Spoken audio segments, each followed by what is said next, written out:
बहुत बहुत नमस्कार आप सभी को। आई होप आप सभी स्वस्थ होंगे। आज के इस सत्र में हम लोग चर्चा करेंगे संसद के संयुक्त अधिवेशन पर। आपने पढ़ा होगा कि अनुच्छेद 108 के प्रावधानों के तहत संसद का संयुक्त अधिवेशन बुलाया जाता है। संसद का संयुक्त अधिवेशन कब बुलाया जाता है, क्यों बुलाया जाता है, कौन सी ऐसी स्थितियां होती हैं जब संसद का संयुक्त अधिवेशन बुलाया जाएगा, अब कब कब संसद का संयुक्त अधिवेशन बुलाया गया और इससे कैसे सवाल आपके यहाँ पीसीएस प्रीलिम में बन सकते हैं और कैसे सवाल आपके यहाँ आरओ या आरओ प्रीलिम्स में बन सकते हैं, इन्हीं सारी बातों के बारे में आज हम लोग चर्चा करेंगे। खैर, संसद का संयुक्त अधिवेशन हमारे भारत देश में अनुच्छेद 108 के प्रावधानों के तहत बुलाया जाता है।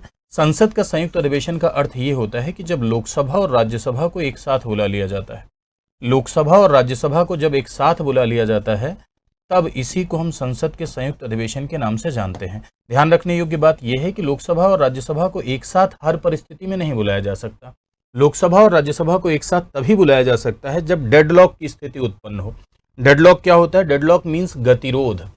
पॉलिटी की लैंग्वेज में हम इसे डेडलॉक कहते हैं। डेडलॉक का मतलब ये होता है कि जब लोकसभा और राज्यसभा में आपसी सहमति ना हो, जब लोकसभा और राज्यसभा में आपसी सहमति न बने तो उसी को हम डेडलॉक कहते हैं। डेडलॉक की तीन स्थितियां होती हैं। तीन ऐसी स्थितियों में डेडलॉक होता है। जैसे मान लीजिए कि आपका फर्स्ट हाउस है। फर्स्ट हाउस यानी पहला सदन। फर्स्ट हाउस कोई भी हो सकता है, लोकसभा भी हो सकता है, राज्यसभा भी हो सकता है। ये आपका नेक्स्ट हाउस है या सेकंड हाउस है। ठीक है, सेकंड हाउस कोई भी हो सकता है, लोकसभा भी हो सकता है, राज्यसभा भी हो सकता है।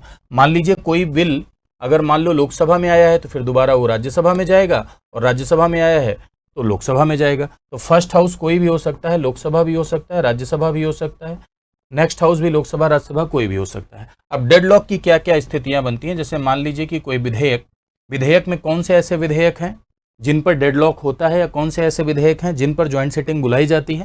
तो वो साधारण विधेयक और ऐसे विधेयक जो साधारण विधेयक की तरह कार्य करते हैं।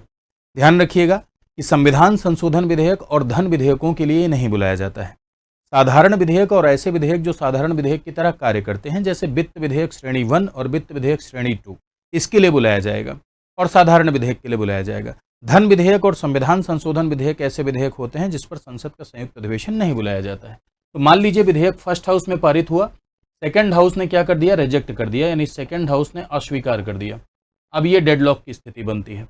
दूसरी स्थिति ये है कि विधेयक मान लीजिए फर्स्ट हाउस में पारित हुआ, सेकंड हाउस ने या नेक्स्ट हाउस ने इसे 6 महीने के लिए पेंडिंग छोड़ दिया, यानी 6 महीने के लिए लंबित रख दिया। 6 महीने लंबित रख दिया यानी 6 महीने के लिए पेंडिंग छोड़ दिया। अगली स्थिति यह है कि विधेयक फर्स्ट हाउस में पारित हुआ, नेक्स्ट हाउस ने क्या किया? इस पर अमेंडमेंट किया, यानी इस पर संशोधन किया, और प्रत्येक विधेयक के एक एक क्लॉज पर दोनों सदनों की सहमति होनी चाहिए। अगर नेक्स्ट हाउस ने संशोधन किया और ये संशोधन जब यहां गया तो इन्होंने संशोधन को अस्वीकार कर दिया, इन्होंने संशोधन को रिजेक्ट कर दिया, यानी अस्वीकार कर दिया। ये तीन स्थितियां होती हैं जिसे हम डेडलॉक कहते हैं। ये दोनों तरफ से हो सकती हैं।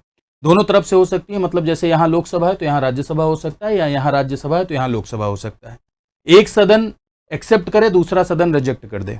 एक सदन एक्सेप्ट करे, दूसरा सदन 6 महीने के लिए पेंडिंग छोड़ दे।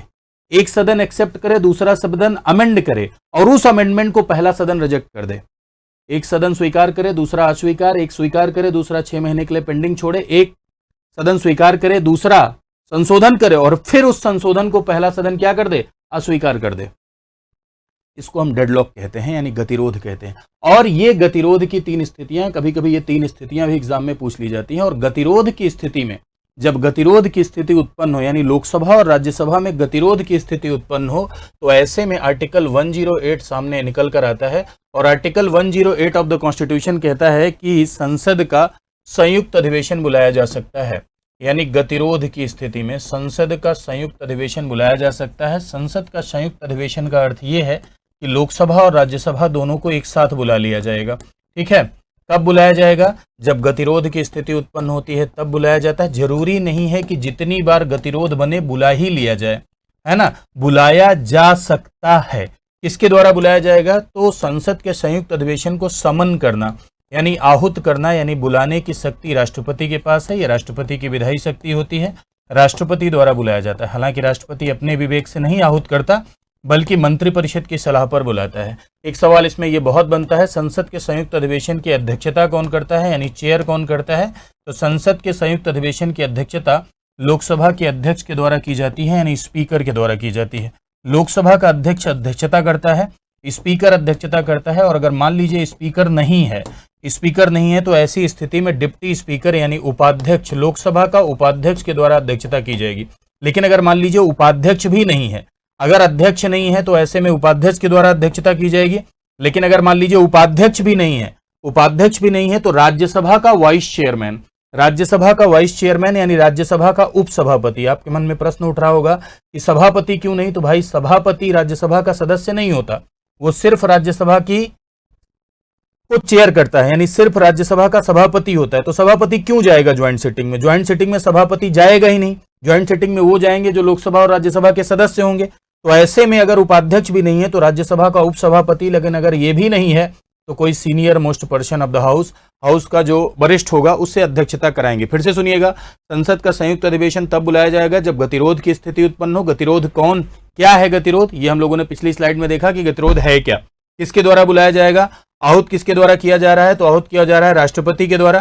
ठीक है, अध्यक्षता कौन कर रहा है? लोकसभा का अध्यक्ष अध्यक्षता कर रहा है। अगर अध्यक्ष नहीं है, स्पीकर नहीं है तो डिप्टी स्पीकर भी नहीं है तो राज्यसभा का उपसभापति, यह भी नहीं है तो किसी वरिष्ठ के द्वारा अध्यक्षता की जाएगी। ठीक है, संसद के संयुक्त अधिवेशन 108 के प्रावधानों के तहत बुलाया जाता है। 108 लोकसभा की शक्ति को संदर्भित करता है।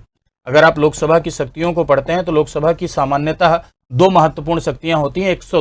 110 लोकसभा की शक्ति इसलिए है क्योंकि 110 मनी बिल है और मनी बिल के बारे में लोकसभा मजबूत सदन है। राज्यसभा के पास शक्तियां कम है, इसलिए 110 लोकसभा की पावर है। 108 लोकसभा की पावर क्यों है?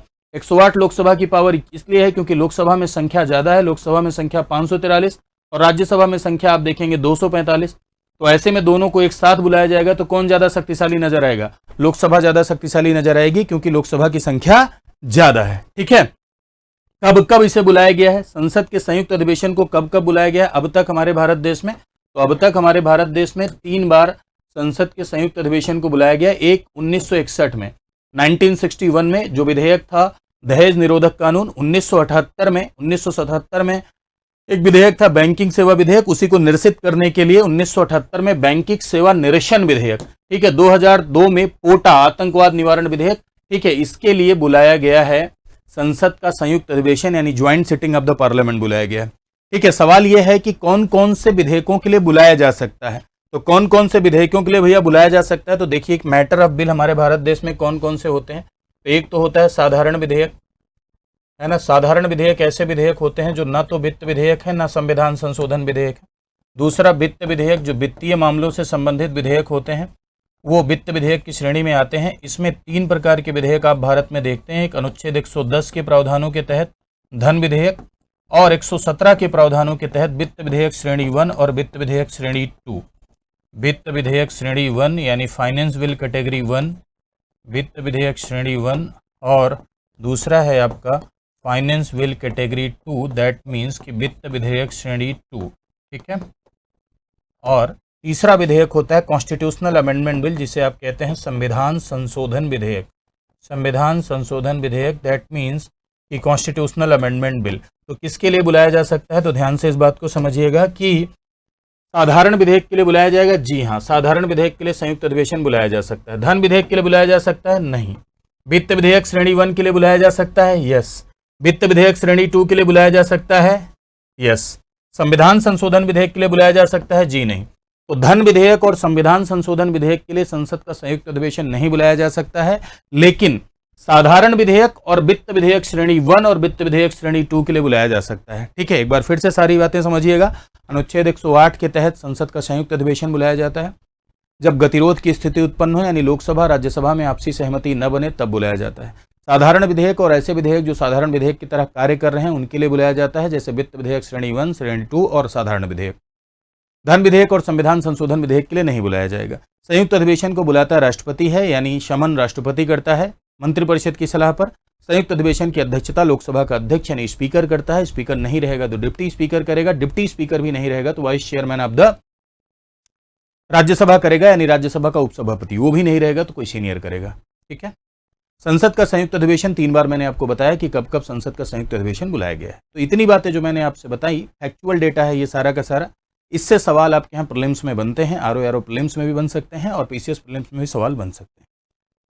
आप पिछले जो वीडियोज हैं उसके कमेंट मैंने पढ़े थे, आप लोगों ने बहुत अच्छे कमेंट किए थे, ठीक है, और इतनी ढेर सारी तारीफ़ की आपने, आपका बहुत बहुत शुक्रिया, ठीक है। ज़रूर बताइएगा कमेंट सेक्शन में ये सेशन आपको कैसा लगा। हाँ, उन कमेंट्स को पढ़ने के दौरान मैंने आप देखा था कि आप MCQ सेशन की डिमांड कर रहे थे कि सर प्रश्न भी कराइए।